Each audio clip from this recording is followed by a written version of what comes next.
Hello. Welcome, Hey, welcome. hello, Claire.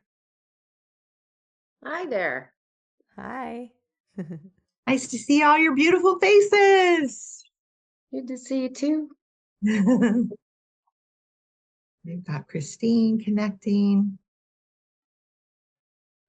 Hello, Christine.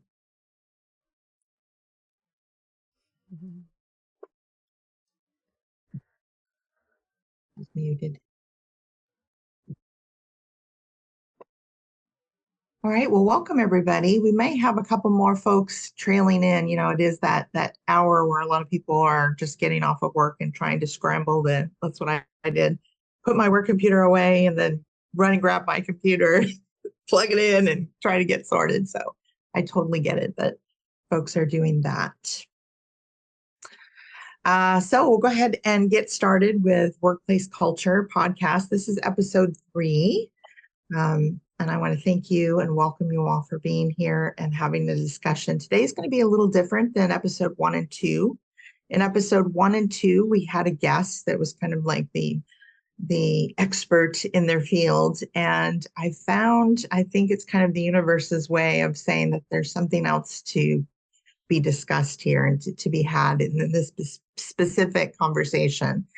And so some of the experts that I had spoken to, whether it be attorneys or folks from the EEOC, were a little concerned with giving legal advice. And so I do want to preface that we're not attorneys. None of us are attorneys. We're not giving legal advice. We're not specifically saying this is what you have to do. And I want to avoid, even in our roundtable discussion, as much traumatic experiences as we've all had and shared. We don't want to say so-and-so who was my boss at so-and-so company in so-and-so city and state. We want to avoid that just for legalities. And I want to keep this more on more of information and being heard and holding each other accountable and holding space for one another. I think that's super important to do.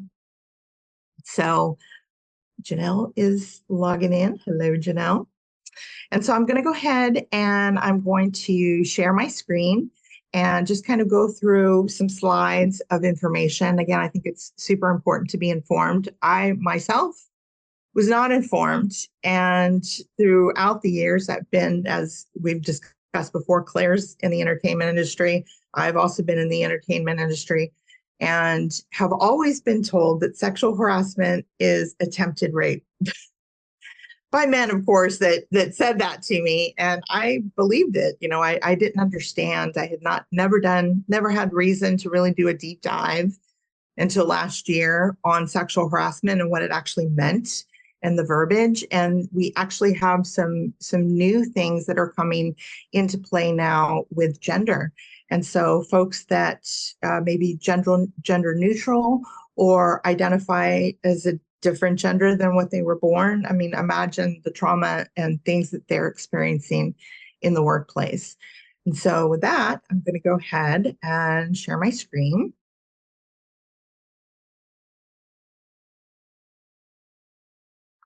Okay, so podcast for workplace culture. My name is Dawn Wood.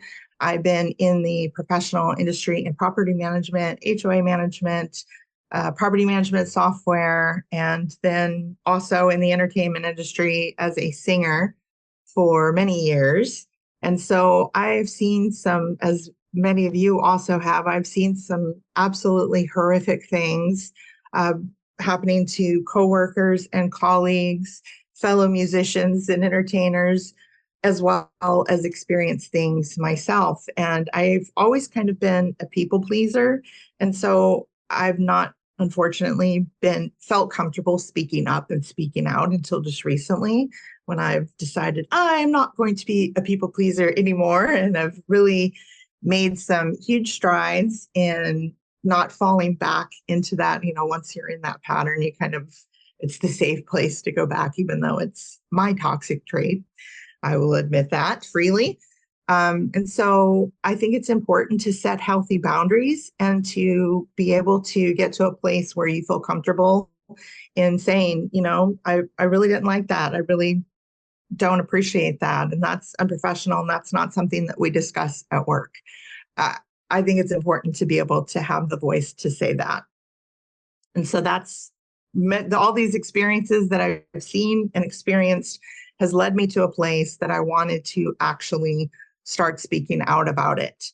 And I noticed in my career development, as I was looking for a new job this past year, that LinkedIn, which I had not really spent that much time on, I saw so many people speaking out about the same thing. And I'm like, wow, this is like a revolution. This is great. So many people, especially women, are coming out and starting to want to be heard. And I think that's a very beautiful thing. And with me today is Priscilla.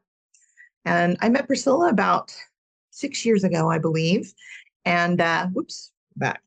And I met Priscilla because on the very first podcast, we had Nicole London, who is a therapist, and she also does some spiritual things as well. But I started to see her as a client because I was going through a very stressful time at work.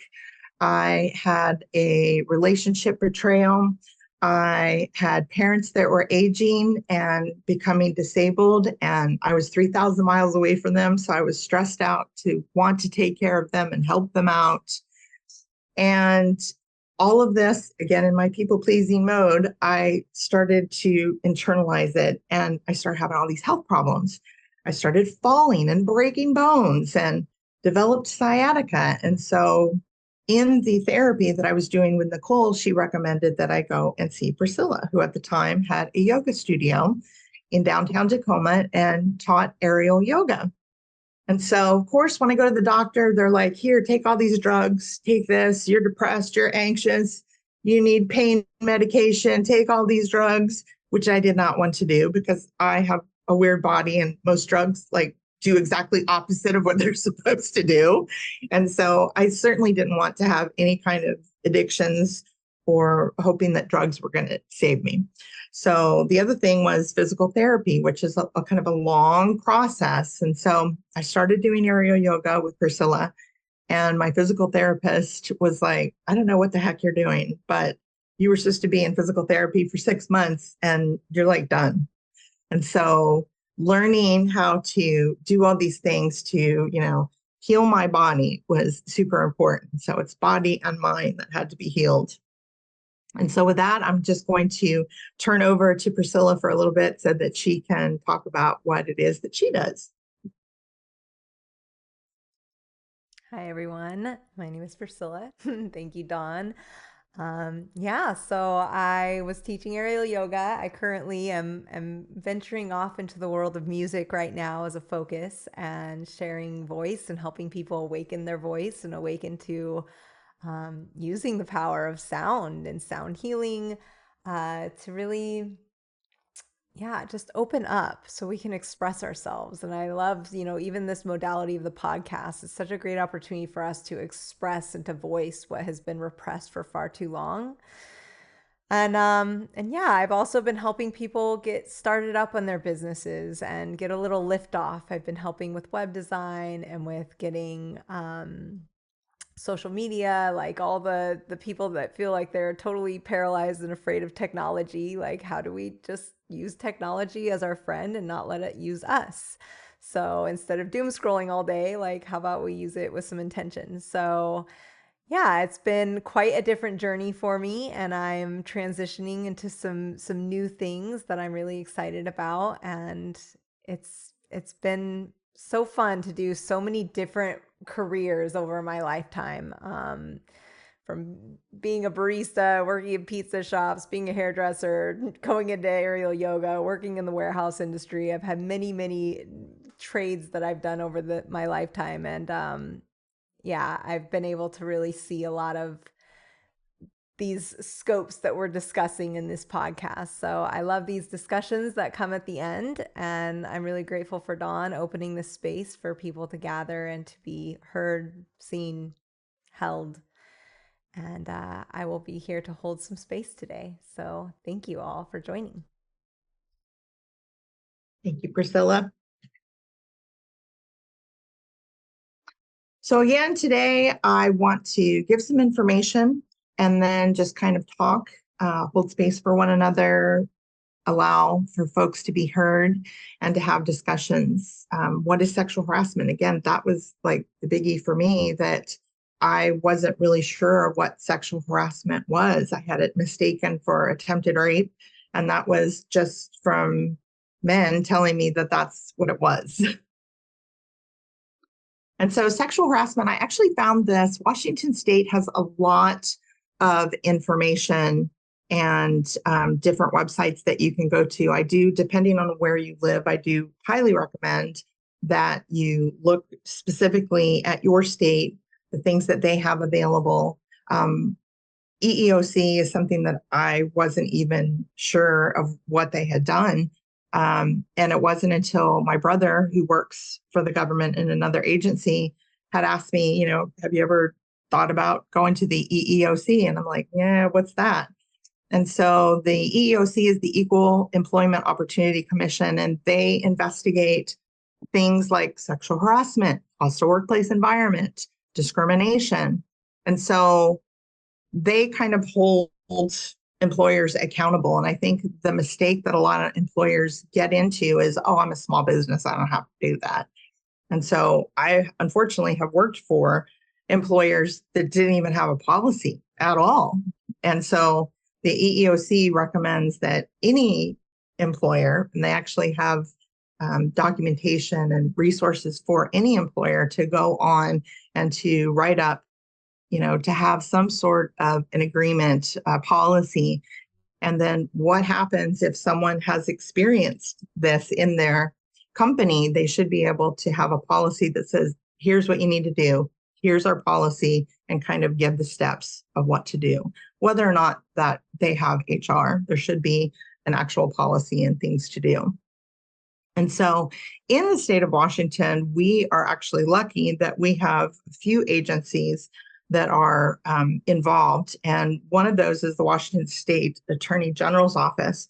And I know for myself, when I have reached out to the Attorney General's office, you would think as a government agency, a lot of times it takes a long time to actually have a case heard or to get any response back. But the experiences that I've always had with the Washington State Attorney General have been very good.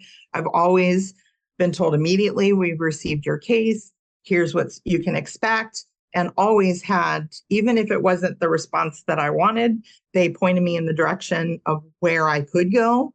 And so I do have to give a shout out for the Washington State Attorney General. Like I said, for many years, it's always been that way. I know not all states are this way, because I've given advice to friends before to go to their Attorney General's office, and they're like, it's not like Washington. So again, make sure you do your research first if you live in a different state. But there's also the Washington State Human Rights Commission. And again, they are doing the same thing. You can do discrimination and sexual harassment complaints as well. And then, of course, over that, federally, is the U.S. Equal Employment Opportunity Commission. And one of the things that I also learned in talking to the EEOC is that I thought a lot of companies now, for cheaper labor, are hiring girls from the Philippines or staff from India or Asia. And if they are being discriminated against and or experience sexual harassment, then they are also protected from the EEOC. And so that's one of the things that the EEOC corrected me on. Was I was like, well, I suppose those folks would not be protected. And they're like, oh, no, they can also file as well. So that was also good information. And so sexual harassment law, hostile workplace environment. So like I said, the sexual harassment can be confusing, because a lot of us may feel that that would be something other than what it is. Hostile workplace environment, harassment that is frequent or severe enough to interfere with your ability to perform your job. The behavior must be directed at you because of your gender, and can include unwelcome, sexually suggestive, or gender-based comments or jokes, unwelcome and repeated requests for dates, offensive gestures, inappropriate touching or display of pornographic materials. And then there's also quid pro quo. So that's harassment that occurs when a supervisor or manager asks for sexual favors from you in return for employment benefits, such as a promotion, salary increase, career development opportunities, special projects, or other benefits related to your job. Employers may be liable for sexual harassment if they do not adopt and enforce policies to provide procedures for employees who have experienced sexual harassment to report complaints, thoroughly and promptly investigate complaints of sexual harassment, and take prompt and effective action to eliminate further sexual harassment in the workplace. If you observe another employee being harassed or experience harassment yourself, you should do one or more of the following. Communicate to the harasser or their supervisor that the offensive behavior is unwelcome. Immediately report the incident or incidents to management or the Human Resources Department, and report the harassment to one of the government agencies. And again, depending on if you're in Washington, you've got a little bit more resources. You have to specifically look for your state if you're not in the state of Washington. And if, I would suggest if you have documentation, because one of the things that I learned in reaching out to attorneys is that they were asking me if I had video footage or what kind of documentation that I have. And I know, for myself, I felt like I'm supposed to be at work. Why would I be just, documenting and videotaping someone? And so it's important, though, to save emails and to definitely have documentation.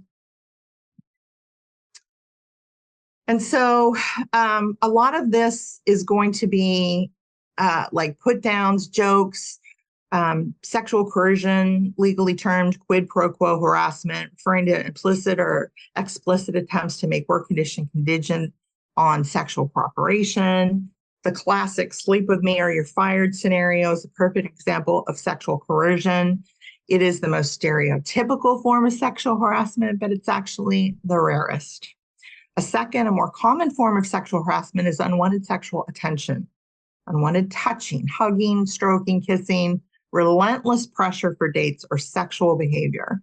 Note that romantic and sexual overtures come in many varieties at work. Not all of them are harassing. To constitute unlawful sexual harassment, the sexual advances must be unwelcome and unpleasant to the recipient. They must be sufficiently severe or pervasive to create an abusive working environment, according to the U.S. Supreme Court. Unwanted sexual attention can include sexual assault and even rape. If an employer were to forcibly kiss and grope a receptionist without her consent, this would be an example of both unwanted sexual attention and sexual assault, both a civil offense and a crime. Most sexual harassment, however, entails no sexual advance. This third and most common manifestation is gender harassment, conduct that disparages people based on gender but implies no sexual interest. Gender harassment comments about bodies, sexual activities, graffiti, calling women cunts or men pussies. More often than not, though, it's purely sexist, such as a contemptuous remark about a woman being ill-suited for leadership, or men having no place in childcare. Such actions constitute sexual harassment because they are sex-based, not because they involve sexuality. And so, in lay terms, sexual coercion and unwanted sexual attention are come-ons, whereas gender harassment is a put-down. Still, they are all forms of sexual harassment and can all violate the law, including Title VII of the Civil Rights Act of 1964.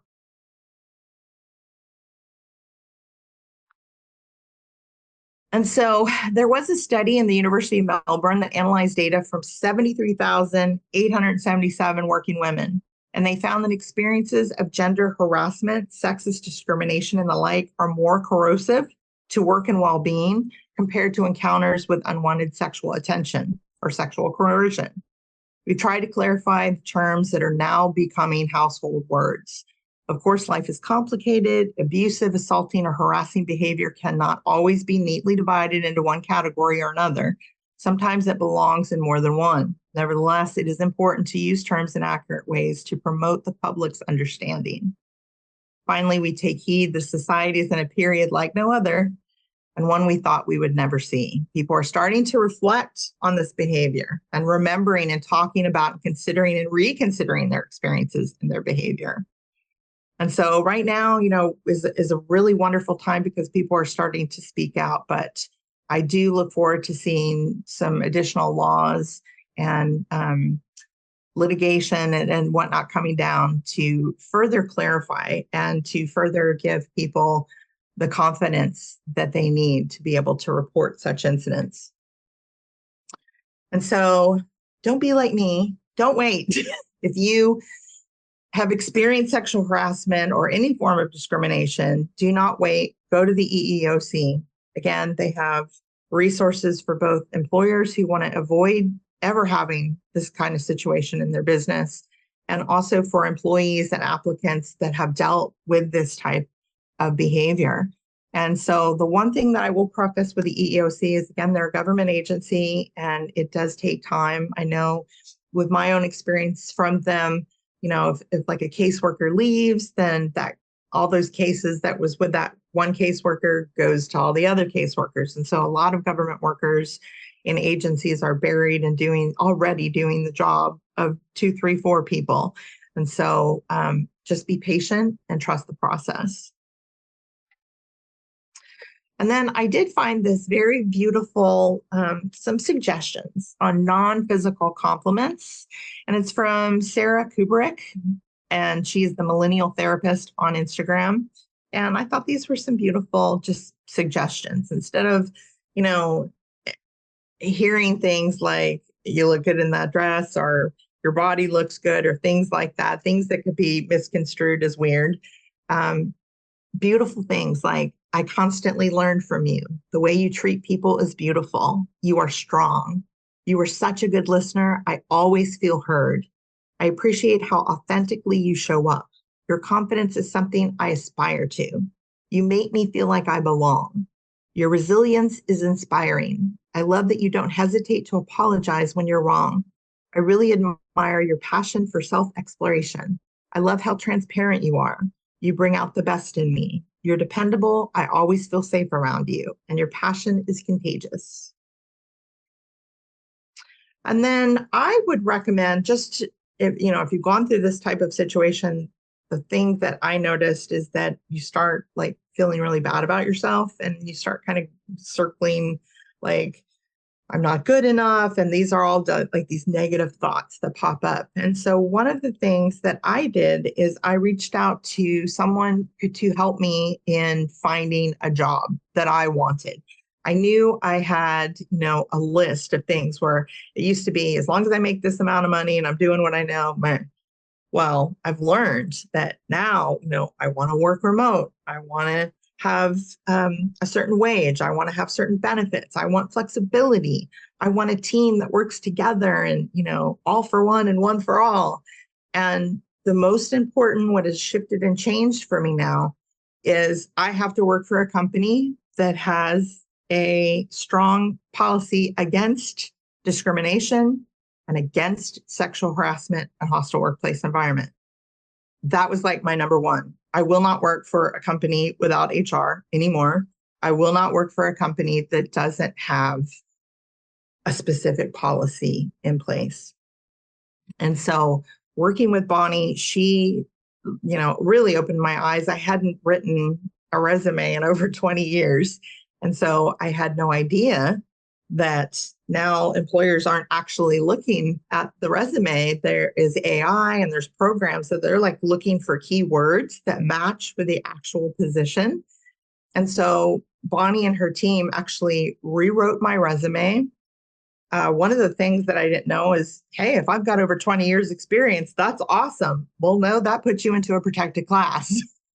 So don't put even, unemployment and workforce, which is a organization that works with unemployment in Washington. They were like, no, don't say that. You can't say that anymore. 10 plus years is, the go-to of what you're supposed to say. But Bonnie really helped me in tailoring, like, what job do you want? Are you qualified? Do you need to take any classes or any education to get there? No? Okay, great. So let's look for jobs that are what you're looking for, and let's look for those key words. And so she completely rewrote my resume and cover letter, and my LinkedIn was a hot mess. All I really used LinkedIn for was music, trying to find like television and film that I could put my music in. And so it was awful. I had a hodgepodge of my professional experience, my florist stuff that I've done, music, and it was just a hot mess. And so she actually went in and said, okay, we're going to tailor this to the job that you want. We're going to make this like your online resume. And one of the suggestions that they had was to actually pay for the professional LinkedIn, because I could take as many courses and classes and certifications, as I wanted, one every day, several a day.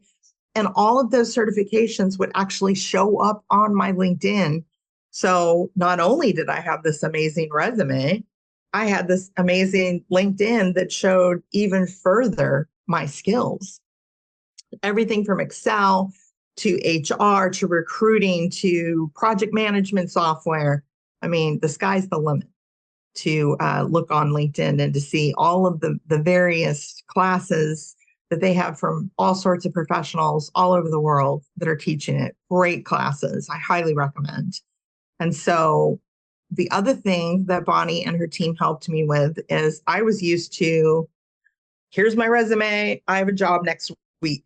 Well, when you have all of these things that I have to have a job that has human resources, I have to have a job that has a policy, I have to make this much money, I have to work remote, it's not going to happen tomorrow. It's going to take a few months. And so every time I would kind of freak out and go, I'm not used to being unemployed, I need to have a job, she would calm me down and say, Dawn, we have all these things. We're not going to let you shortchange yourself.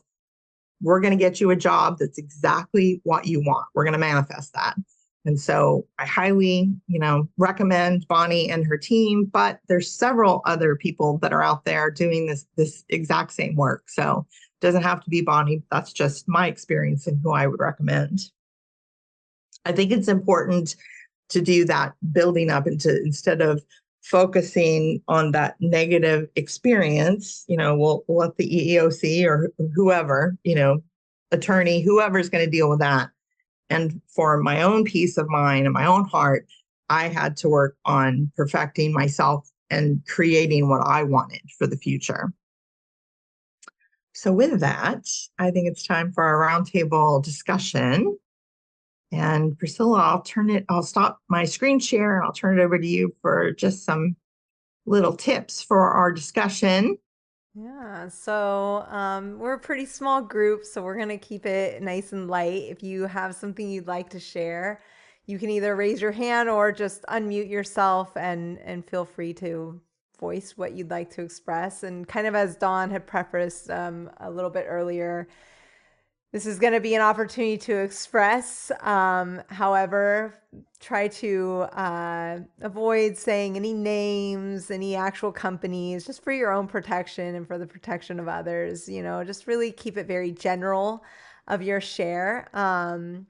And if, you have anything that's like really getting heated and coming up, we may just chime in and help kind of steer you back onto topic. And yeah, if we'll let each person speak, of course. And when whoever is speaking, if we can all just really lean in as if it's like the most important thing you're hearing ever, really being present with what that person is sharing would be amazing.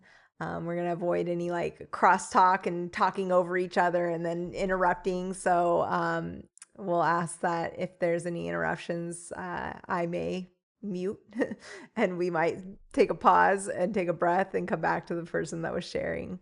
So yeah, that is my ground rules. Any questions? Okay. Priscilla? Yeah, I'll let you guys, whoever would like to share, back to you. Should we have a talking stick that we pass around virtually? I really love that idea, honestly. There's some Trotsky on my desk if anybody So good. wants to play with that. I would say overall, I mean, the first part of this podcast, I was actually taking notes. It actually brought up a lot of good thoughts. I think on a 30,000 foot view on sexual harassment, I mean, think about where men and women are in terms of corporate culture, workplaces, the way a woman has to get a job, like like the decisions she has to make before, and as Dawn said earlier in the introduction, like we're both in the entertainment industry, and we also have day jobs to support ourselves because we're not to the manor born, right? This is why this podcast is so important, right? And so there's a lot of women like us out there just kind of going, all right, well, quid pro quo, consent, misogyny, men and women being sexist with the woman, victim blaming, like all of these terms are kind of, when you think about any sort of sexual harassment case from like, there's nothing minor, but something more private, like something more schoolyard, like really quiet, where nobody in that very small community talks about it, let alone on a podcast to like Anita Hill, and she's still not believed. Like, I always feel like there's a lot of these sort of like foundational things societally that's very broken in the systems, you know what I mean? And if I were to encapsulate everything that Dawn and Priscilla said, and just anyone who's going to speak today, it's kind of on a more grand scale of like, all right, well, here's the thing, whenever I see a woman in my industry come up and actually are brave enough, or even in Hollywood, like we're seeing like Oscar winners come forward and they're losing careers. There's a messaging that during the whole Me Too movement, Harvey Weinstein and all that, and there's many people like him still out working on various levels in the industry. Anybody who comes up, any woman who comes up and speaks forward about her real experiences that could fill up probably millions of courtrooms. You look in the messaging, the media messaging, she doesn't have a job.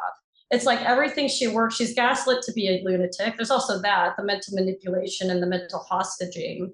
I mean, I have experiences too. I probably won't, I'll probably say it towards the end of the call or something. If we have time, it may not be enough time to talk about it personally, but I would just say there's all these foundational things that swirl together when a woman speaks up about sexual harassment. And then you see complicity of community, victim blaming, a lot of the misogyny that comes out, that gets exposed, that we're kind of just really not where we are at, where we think we're at, performatively, liberally in the society.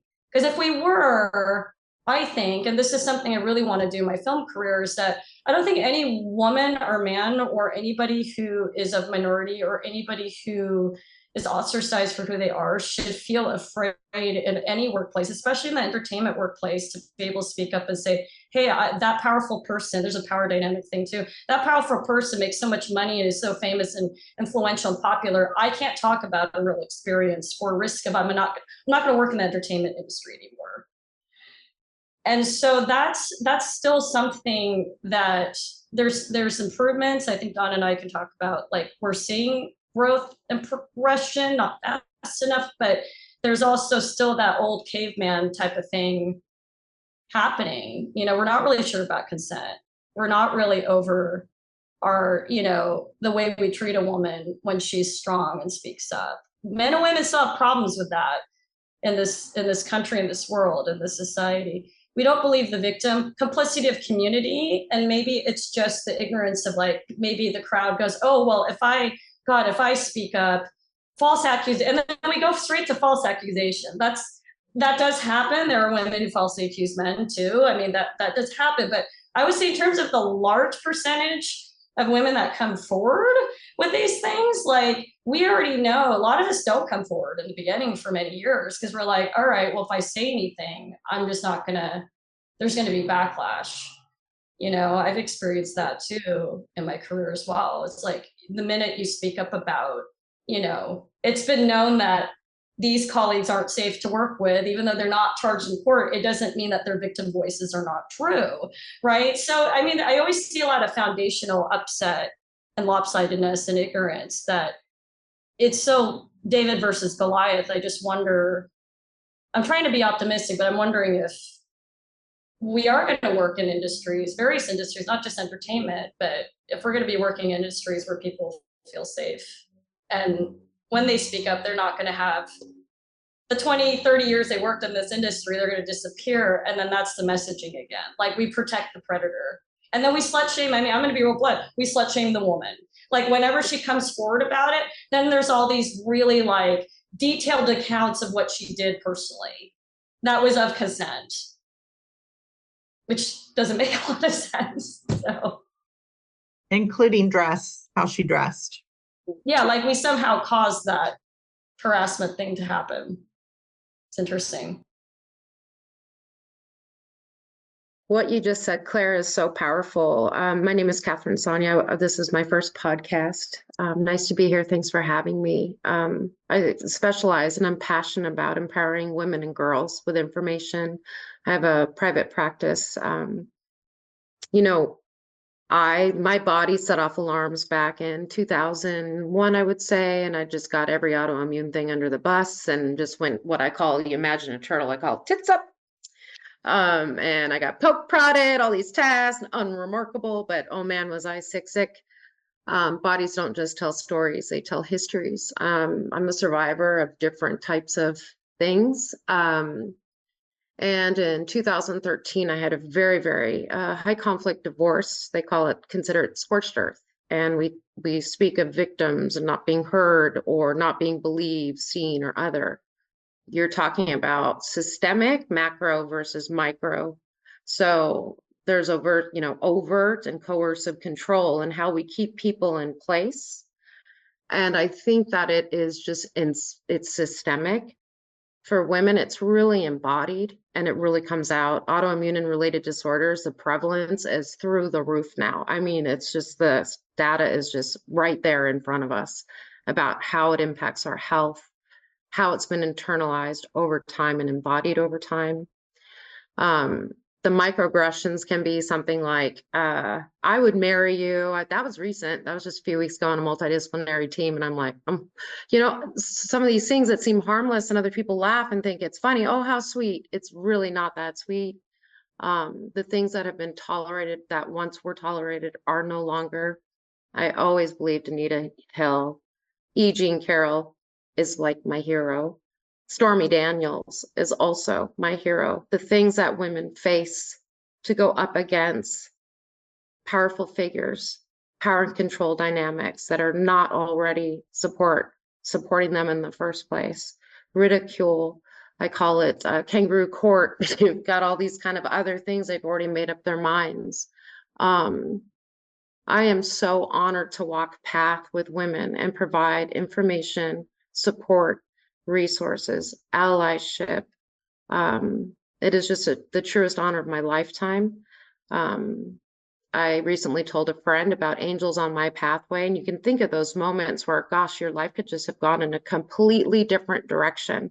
And I had a trauma professional that I worked with intensively for several years and went to school, and I just became I was just passionate, top of my class. But what I noticed was I started to sing, and I went over and I did these random acoustic jams at my friend's bar, and I would drive to Montana whenever I could, whenever I was getting lodged up in a court thing.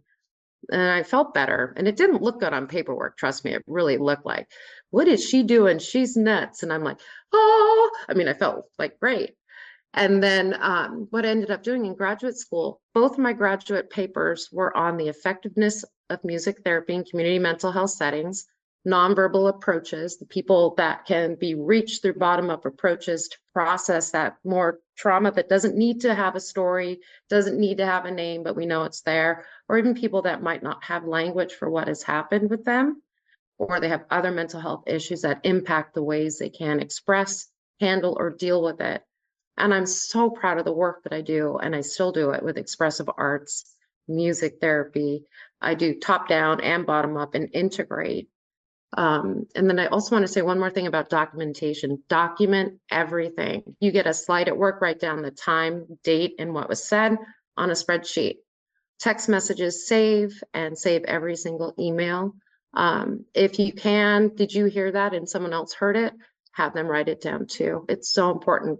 DomesticShelters.org they have slideshows on like what to document. Amazing kind of educational tutorials that are not long, that really help kind of conceptualize what you need to do to make a case.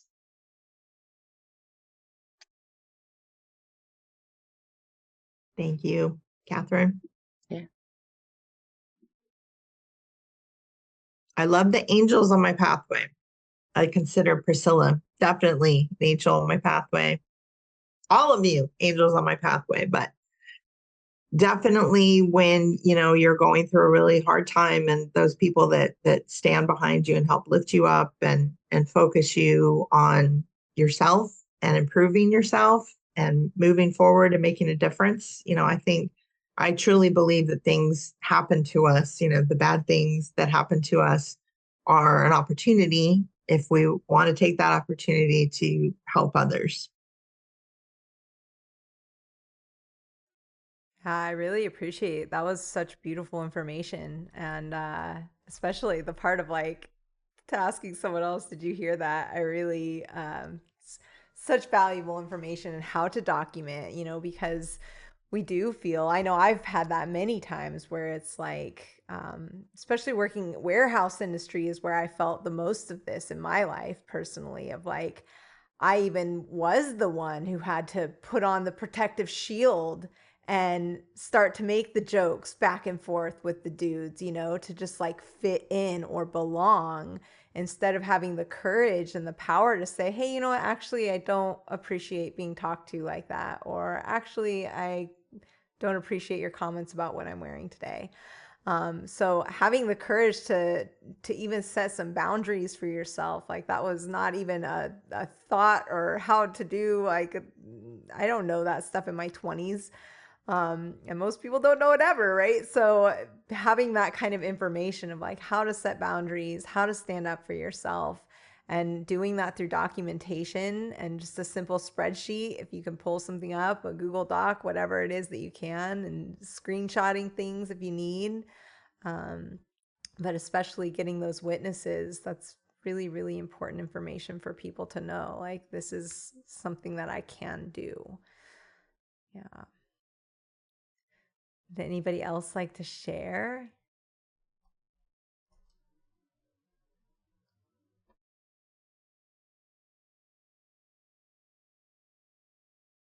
Go ahead, Claire. Okay, no, I didn't want to talk over anyone if Janelle and Christine wanted to jump in too. But it was interesting what all of you said on your accounts and the knowledge you came with and kind of the tips and tricks for something as when I saw the message from you, Dawn, about sexual harassment for this call, I was like, okay, this is going to be a doozy. It's going to be a little different than the first 3 shows. We're just like, all right, like, how can we be more effective at work and chipper at work and stuff?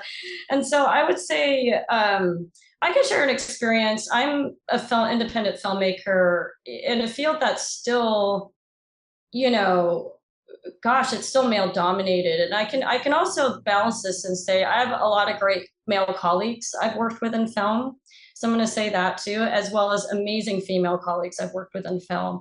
And there's that occasional sort of situation that happens, like the bad apple in the crate, so to speak, where I'll approach cameramen for my next film or whatever I want to work at, short film, long film, or feature film, and it'll be confused for flirting from something they're projecting, right? And maybe we can't say that it borders sexual harassment, or maybe I can call out and say, well, I'm not sexually harassing them. Like, part of me being a filmmaker, producer, is you have to be a go-getter and you have to be assertive and you have to be direct. You have to be transparent about, hey, I see a peership here. Yes, I like to hire people where we have a shorthand, good friends, professional, like, we're all here to make art together. You have a skill set and expertise I'm slotting you into, as well as this person, right? And so I felt like in the cinematography camera world, especially, I actually wanted to be a cinematographer before I became a filmmaker. And I think the filmmaker side, like, exercised me, like, being near the camera, but I don't get to touch it, you know what I mean, kind of thing. But it was interesting to see, kind of just in one part of the filmmaking world, the dynamics that we're kind of speaking of, that I've been accused of being inappropriate with male colleagues approaching a peership in a job.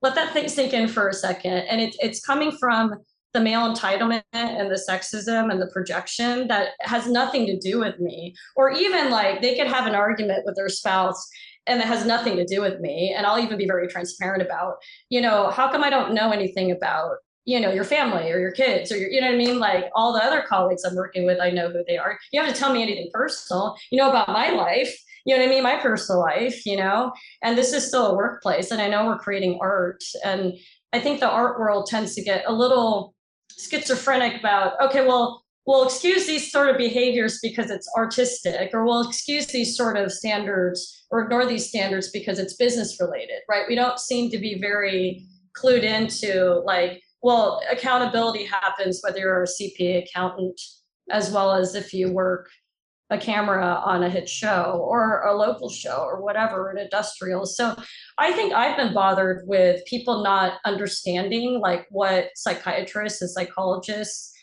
there's this kind of these TikTok like influencers, but they're not licensed psychologists or psychiatrists, and people who use, especially for me in my case, some very sexist people that will use sexual harassment as kind of like an evasion shield to be accountable to their inappropriate behavior in a business dealing with me. And then they'll kind of like, you know, manipulate that to a community. And as you well know, Dawn, you know this very well, that Seattle is small. Like one person says a lie or a defamation type of thing online. I've actually had a couple women do this to me online regarding some guy that I was working with or whatever, you know what I mean? And they'll say some defamatory things online versus like, I'm like, that's not actually true. But because I used to model before I became a filmmaker, I guess I'm not supposed to be taken seriously. Like my other more powerful male and female counterparts, even women were even co-conspirators in this behavior because they were envious of the hard work I did in my career. So that to me is confusing to me because I'm like, yeah, I'm kind of gaslit for speaking up, and I'm gaslit and manipulated for not speaking up. Which one is it? Because I'm very professional and hardworking here, but that doesn't seem to be the communal truth that keeps going on online or offline. So that double standard keeps happening. And then they're using these very strong terms like I'm gaslighting them or I'm narcissistic because I'm assertive and standing my ground. That's like the cracks of that first before it becomes a major thing is like something I'm sure you ladies have some really good insights on this and personal experiences with this too, but I'm still trying to figure out what that is. Right. Twisting the narrative and stuff on a woman who's legitimately working hard and speaking up for herself. And that doesn't seem to be, that's the perception that rules a community as small as Seattle in my career. And also has like gatekept some of the opportunities that I know that I could. Yeah. Kat and I were talking about that. We met to talk about this podcast, and one of the things that I found surprising that Catherine and I were talking about was I didn't expect women to take the men's side. That was something that was shocking and very hurtful to me, is to be gaslit by a woman in power to say, oh no, Dawn, I think that guy, he's just kind of odd. I think maybe he's on the spectrum or something, but no, I don't think he was sexually harassing you.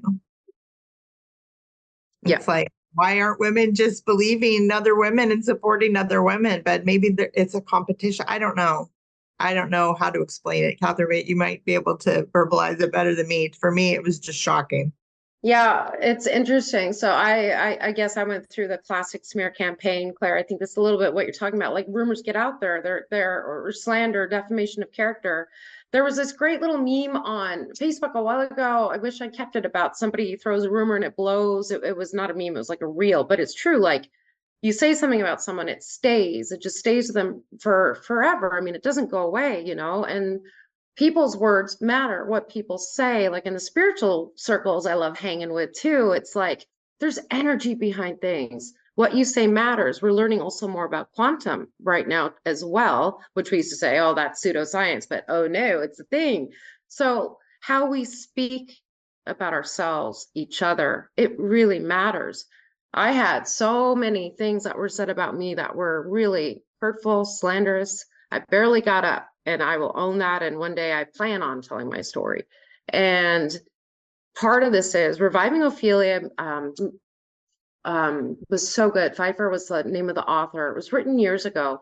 It talks about like patriarchy. Women are kind of conditioned and taught to see themselves through the eyes of others, right? Where you'll always see like girls looking in the mirror, checking themselves out. We unconsciously compete for resources, compete against each other for things. I've witnessed competing and lying and being dishonest and not being held accountable, or even I'm sorry, they'll throw like each other under the bus in work settings. Dawn and I talked about this too, which is unfortunate. There's just some real kind of issues that I think that as women, if we really kind of pull together, this starts here. This starts with us. We have ancient wisdom that's been buried and kind of what I like to call blanketed to really tap into. There's tone policing going on still. I learned from an elder in high school that we learn by telling each other stories, our experiences. And it was an Indigenous elder who is dear to my heart. We hear things like, not my emotional labor. I'm a survivor. I will do all the emotional labor you need if you need an ally or a friend. She talked about how important it was to pass a pipe. You said pass the thing, Claire, when we first started. And I'm like, let's start passing that pipe. Those of us that can speak to, those of us that have privilege. I'm just passionate about women and girls, marginalized populations, and standing right in front or next to those kinds of populations, because it's just like overwhelming. But women will, yeah. Have you ever heard the term like flying monkeys too? Yeah, you see in the court system, blamed victim blaming and all these things, they just will smear and side with the male, which is really sad, because you know the women that are really standing up or trying to stand up for themselves and other women can really face quite a bit. Agreed. And they're Christine, brave. you have your hand raised. Yeah, I just didn't want to share my cute little face today. It's not so cute. I really, what Claire said just really resonated with me with the, so the thought that maybe accountants have a different level of professionalism or, harassment, you know what I mean? Because I'm professional, I can do more, and you're and I don't mean this, but I mean like a musician or you're whatever. And, we don't have a policy, but because I'm that in person, I'm important and you should listen to me. And so what I find living in the great state of Tennessee, moving from Seattle, and I can tell you, Tennessee is 100 years behind the rest of the nation. So I am thrilled with this conversation. And I want to know, how do we get it out there? Because women, I'm just speaking broadly in the South, they don't. I mean, and I live in Nashville per se, and you talk about the music industry, the film industry, things like that. Women are just kind of always pushed back to the back of the bus, if you will. And I don't mean that as it is, but that's what I just wanted to say, is that you guys are so much further ahead than other parts of the country. And so how do we get that out? How do we get that knowledge out to other people? And I know, I mean, we have the same thing, but does Tennessee have all of those? Yes, we have the same laws, but who manages those laws? 65-year-old white men. So that's my piece. I'm done. Thank you. And I know Christine and I have talked before, and I've experienced it here in Washington as well as in other places. The choice of a woman to not have children in some places, the South being one of them, being thought of as what's wrong with you? Why don't you have children? What's wrong with you? That's like the first thing out of their mouth is, what? You don't have children? Well, no, I have animals instead. They're my children. But you don't have children? Why? Why don't you want children? So, and I know, like I said, Christine has experienced that as well. And professionally, who cares? Why is that anybody's business? You're there to do a job. That's kind of the whole point. I mean, we should all feel safe working wherever we're working. and we shouldn't be discriminated against. There should be no discrimination. There should be no sex. All of these things don't matter. You're there to do a job for a company. That's it. That should be it. But it does matter. Do you have children? Does not matter to me. I do not have children. I am not married. And, I made the cardinal mistake coming from Seattle, moving to Nashville, had a house built and drove a red sports car at the same time. So mine's not necessarily work, but it's society. How could I live in that house as a single woman? Why was I driving a red car and nobody would speak to me because I was a single female?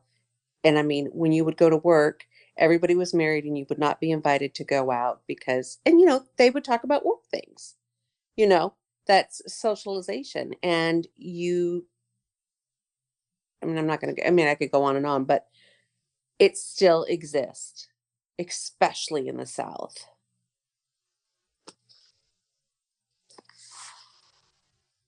Claire?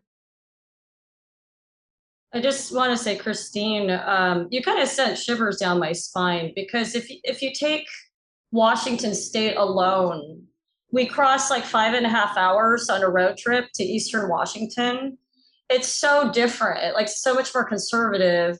I won't go into like direct like political candidates or whatever, but anyways, it's very conservative compared to Western Washington.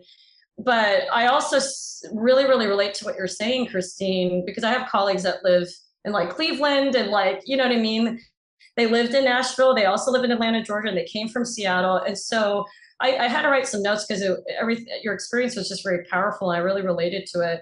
There is, and it's something I think Dawn and I in the entertainment industry, we deal with a little bit. Like if we go to LA, there's like a snobbery around, nothing against my amazing LA friends that I'm friends with, like the ladies here, but generally there's kind of like a looking down on us because we're not from LA or we're not local LA people. Therefore, we're not credentialed, musicians or filmmakers or actors. But I would say something that you're kind of touching on, I think, is the provincial attitudes that I think happens in a lot of cities and states in America, depending on what region you are, especially if you come from a more liberal place, like a blue state like Washington, and you're transitioning into a place like Nashville and that Tennessee in general. That's something I was hearing, a universal theme there. I think another universal theme I've been hearing a lot on this call is issues of like what Dawn and Christine, you're saying, and I deal with this too, reproductive capital, like how much that women are, there's like what you're saying, Catherine, about the patriarchal conditioning amongst women, that we compete for the guy, we compete for the job and the adjacencies, and how we have to kind of like work on that as women and believing the victim when she speaks up, right? So I see a lot of patriarchal conditioning that causes a lot of the sexual harassment and the rape culture, that we have systems in place to protect that more over protecting the victims and their voices and empowering them. I think there's a lot of criticisms and the slut shaming and the slandering around the reproductive capital. Therefore, if you're not June Cleaver and you don't fit this mold, you're not a valuable woman. I mean, look at how we treat women who are in menopause too. The fact we don't talk about that, but we talk more about periods, right? Because that's about fertility and ripeness as a woman. But when you enter menopause, it's like the way we treat women, even in the industry, or any industry, when you're in menopause, or even women that I know that are older than me that talk about dating a younger guy or an older guy, right? I survived brain surgery, so I can't have children. It was real interesting to see like the pre-brain surgery Claire and how women treated me of my life choices and my personal choices versus post. Also at work, like people thought I just had lots of time because I'm a single and married, woman who doesn't have the ability to have kids, right? And I was also weaponization, I think, of information happens a lot, I think, amongst women. Guys will duke it out in an alley if they're pissed with each other. Women will weaponize. Mean girlsing happens.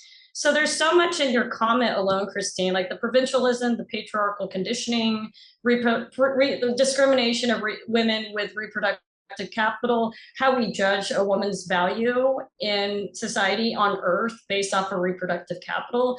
We could stem that from all cultures if we really wanted to do like the PhD research on there. I'm sure there's like encyclopedic kind of knowledge on this, that even past our life here on earth, there's still going to be other women and generations researching that. But there's so many, I mean, I think on this call, honestly, I think what's so fascinating is that there's material for like, you know, like a documentary miniseries, like based off some of the topics that are coming out of everyone's very specific, deeply personal, but also deeply universal stories. I also like to talk about what Catherine and Priscilla and Dawn have said, also you, Christine, about I definitely am very grateful for my Caucasian women allies in the fight against sexism and misogyny in various industries that percolate to all of these systematic breakages, you know, like I'm very grateful for my, you know, allies in that. And I also have to talk to some women, you know, who are still on that journey, understanding what feminism really means.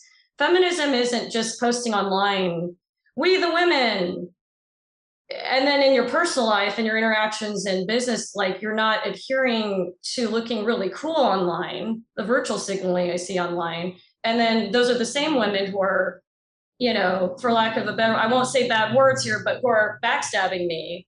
The gossip is coming back to me, they're backstabbing me because they're envious of the hard work I do, because they're worried about I'm going to get ahead over them, you know, in that sort of competitive way. And so it is interesting to me, like all of these really deep things that are coming out of people's personal conversations about sexual harassment, and also just, I don't know, like for me, I think that there are real allies, but sometimes when I talk to polyamorous women and women who are swingers or Caucasian, they don't deal with the sexual discrimination and the alternative lifestyle discrimination and weaponization of information in their personal life, especially in a place like entertainment where you have, well, all you need is like your reputation is like what you sell to try to get adjacency to work from different rankings of people in the industry.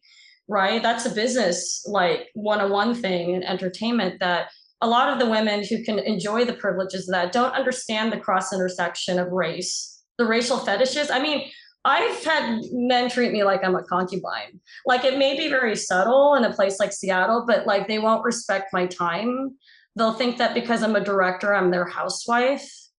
If that's not happening at home, I'm supposed to schedule things. I'm their secretary. And I have to really tell some of these dudes, like, that's nice that you've been able to be unequal in your relationships, but that doesn't project in our professional relationship. Like you respect my time and my boundaries, and you also respect everyone else's time and boundaries. It's nice that you have the brand name. That's why I'm working with you, because we need to collaborate and grow this film together. That's what we need.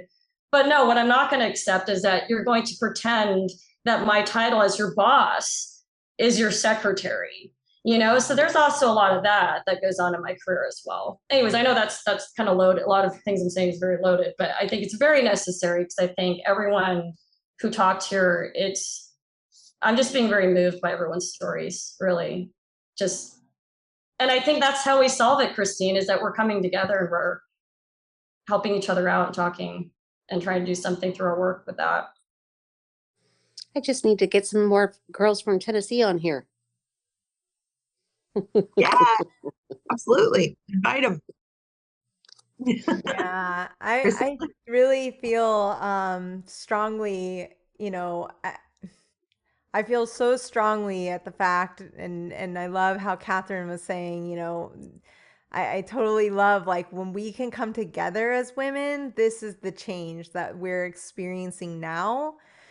Is when more and more women can come together and do sister circles or just come together and hold space like this and have these conversations. And, you know, the divine feminine comes through in music, in song, and being able to express. Women need to express.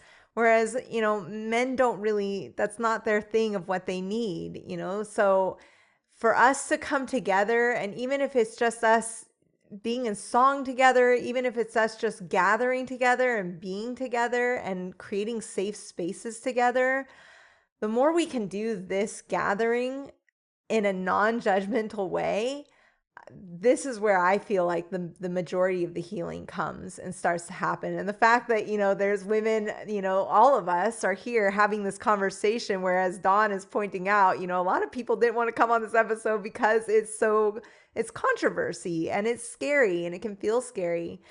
And another huge thing I found with my own personal experience with women is, for me in my years, and it's still a navigation, and it probably will be for a lifetime, but learning how to say in the moment to someone, whether it be a woman, a man, or a they, a them, anyone, if someone's coming at me with some negativity or with some hurtful words, can I be courageous enough to say, whoa, I'm going to pause you right there, and that's really hurtful. Can I express like, wow, that has me feeling disappointment, or that has me feeling a little crushed, or I feel like you're being a little, this is a little hostile for me right now, and I need to like get my energy away from you right now because this isn't doing me any good. Like being able to stop ourselves in the tracks and stop the other person and set that boundary and let them know how you're feeling and how their words are having you feel. That takes people by surprise. I found they're not used to someone being like, whoa, that hurt my feelings. Because at the end of the day, I really do believe none of us actually want to hurt each other.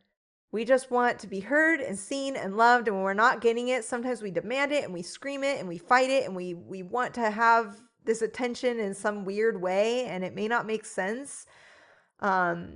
But if we can really stand in our own commitment to ourselves, I think that's a real huge thing for us. If we could commit to ourselves and trust in ourselves that, hey, if I voice how this is making me feel and I set this boundary and I express my needs and my wants and how I want to be treated, we get to train each other how we want to be treated. And especially as women, like, hey, I'm not really standing for the catty woman thing anymore.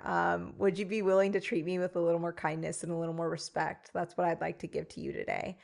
And that's, it's a big ask, and we have a long way to go. But I am so grateful that more and more women are coming together. More women are turning on to this idea of circles and gathering and expressing. And when we just keep coming together and creating these spaces to express, I really feel like it's just creating ripples for all timelines. Like Catherine was saying, it's like ancient wisdom. Like we get to heal our mother's history, our grandmother's history, and just so on and so on. We go back to 500 years, and so what we're all doing here, we are already creating that healing, whether we know it or not.